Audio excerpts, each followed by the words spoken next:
Hi guys, hope you're all okay. Welcome back to the channel. Today we're going to be looking at the Radioddity R2, which is a UHF 16 channel single band radio that operates on analog mode that's not long since been released by Radioddity.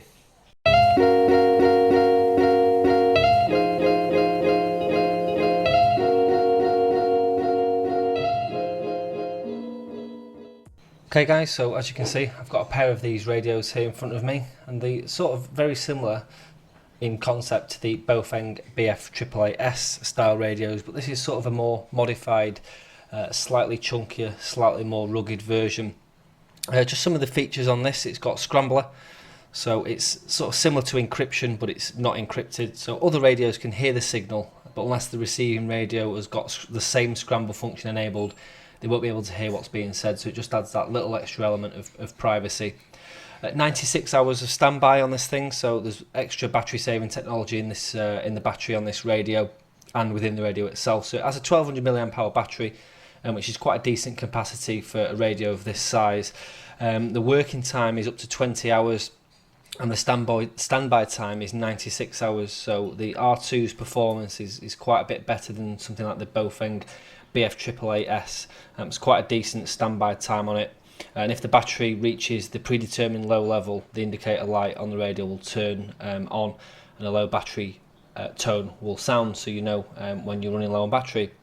It has Fox, which is basically voice operated function, so it's used on most radios, and it will make the radio key up when the sound detected exceeds a certain threshold. So with the Vox function, all you need to do is speak into the microphone at a normal voice, and instead of pressing the PTT, the Vox function will kick in and key up the radio. This can be turned on and off within the software itself.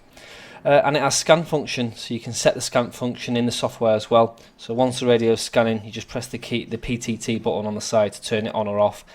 When the scan begins, the indicator light on the top is green, and it will scan automatically from channel 1 to 16 as long as the channels are enabled in the software to be included in the scan list. So just some of the features there.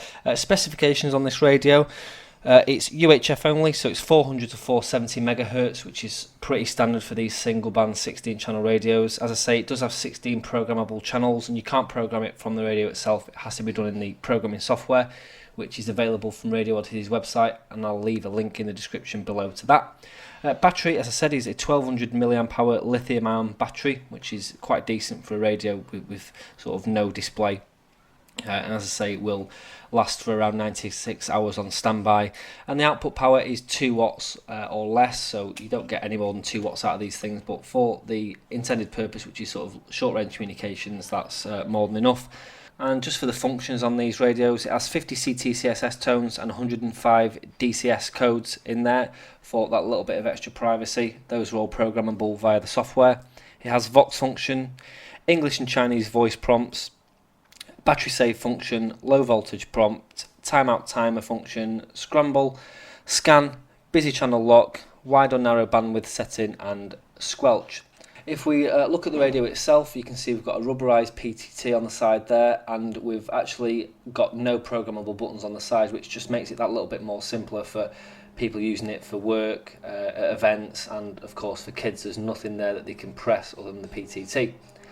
We've got the microphone microphone hole on the front there, and of course the speaker under that grill. On this side we've got a speaker mic port there, which takes the standard Kenwood style speaker mic and programming cable just behind that rubber cap. On the back we've got our battery with a little charging contact there, and if we just release that battery, you can see inside we've got just some bits and pieces of information, battery terminals there, and you can see we've got the model number and the output power of around 2 watts. We've got a little slide on the back there for our belt clip, and a hole there for the wrist strap. On the top we've got the channel select switch, which is just a rotary encoder, and it's got the numbers. A lot of these radios now don't have numbers on the top. This has got numbers, so you know which programming you're actually selecting, which channel you're actually selecting. And then we've got the on off and volume control, and of course an LED on the top. So pretty straightforward, quite simple to use, guys. These do feel pretty chunky, pretty rugged as well, which is nice. So I'll just get these out of the way, and we'll look at what else you get in the box. So this is the box the radio comes in. It's got some bits of information on the front and side there. You can see some more technical information which we've already actually covered. And if we look inside, I've taken the radios out, but we've got a short manual there, which is in English and German.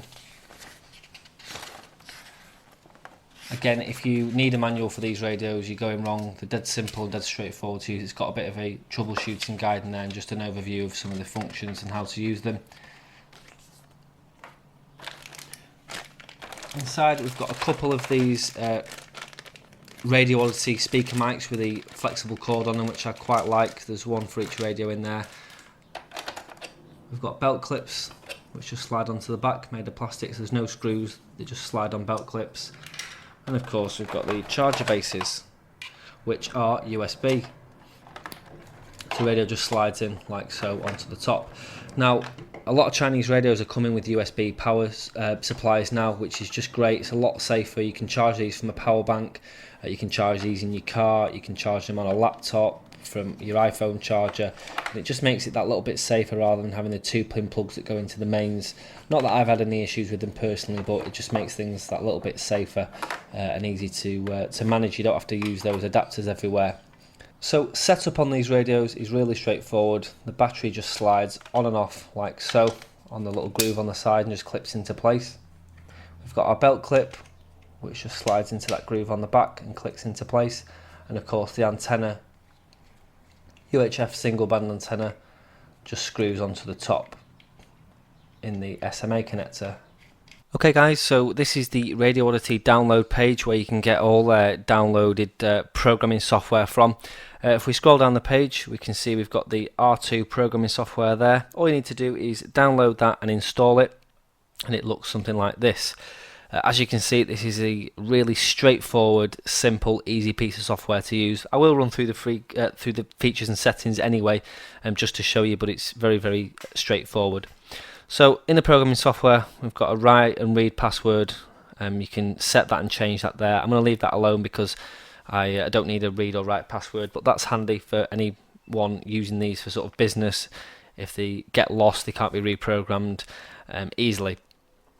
We've got our squelch level at the top, so I always set this to 1. We've got the timeout timer there, which you can turn off. We've got the Vox level, which I'm going to turn off, and the Vox delay time as well, so when it stops hearing sound, that's how long it takes until it keys off, so you can set that to 0.5 seconds up to 3 seconds. We've got scan mode, so you can set it to resume scanning after a carrier is dropped or after a certain amount of time. So if it locks onto interference, you can set that to time. It will only pick it up for a few seconds before it moves on again, which is handy. We've got voice enunciation, which I always keep on. I'm going to keep that as English, so when you change channel, you know which channel you're on. But don't forget there is that imprinted number range on the top of the radio. Battery save there, which we can turn on, and we've got beep tone, so when you change channel, we can set it to beep. So quite straightforward to program. What we'll do is we'll do a simplex channel and we'll do a duplex channel repeater. So for the simplex, we can type our channel in like so for receive. We can put the transmit frequency as the same. We've got a decode tone here, so you can set that to decode a CTCSS tone or a DCS tone, and you can set it to encode a DCS or CTCSS tone. So we're on a simplex channel. If you want to set that, then you can do for more privacy, but just for the sake of like 70 centimeters, what we're doing here, we'll keep the decode and encode tones off. You can add it or remove it from the scan list, which means when you press scan, that channel will be added in the scan list or removed from it. We can set the bandwidth to wide or narrow, so we'll set it to narrow. We've got our transmit power there of high or low, busy lockout, scramble on or off, and can panda yes or no.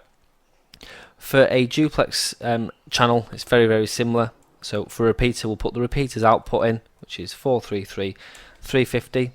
Again, we don't need a decode CTSS tone, but when we set the transmit frequency for the repeater, which is basically the input, we'll put an encode tone on, which in my case is 82.5. So that means we're receiving on the output, we'll transmit on the input, and we'll send a tone out of 82.5, which will open the particular repeater that's local to me.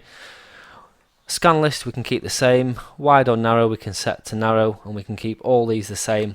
And it's as straightforward as that. You can program all 16 channels up, and then when you're done you can click on program and click on write to radio. Once you've done that, all you need to do is unplug everything and you're ready to go. Really straightforward, and you can close the software. Okay guys, so I hope you enjoyed that short introduction there to the Radioddity R2. I'm sure you'll agree, a little bit more substantial, a little bit more sturdier and chunkier, sort of an upgrade to the Bofeng BF888 style radios. I'm looking forward to doing some tests with these, so stay tuned for an upcoming video on that where we'll go out and see how these perform, but I can't see us having any issues with them whatsoever. They seem quite sturdy. I like the fact that there's no programmable buttons on there, you can just use them. Great for kids just to give them to them. All they need to press is that PTT on the side, rather than on some of the other models you get programmable buttons here which they can press and sort of mess things up with. So that's a little bit of an added selling point for me. But let me know what you think in the box below. Any comments, suggestions or feedback, drop them in there and I'll get back to you. If you want to buy this radio, there is a link in the description to it so you can purchase it. Programming software is in the description as well. Nice to see some easy programming software as well. Okay guys, we'll leave that one there. If you like this video, then make sure you click the thumbs up button, and if you haven't already subscribed, then click the subscribe button. We're still working through the back haul of radios here, so stay tuned. I've got videos coming on all these soon as well. Okay, 7-3 for now. Thanks very much for watching. We'll catch you further down. Cheers.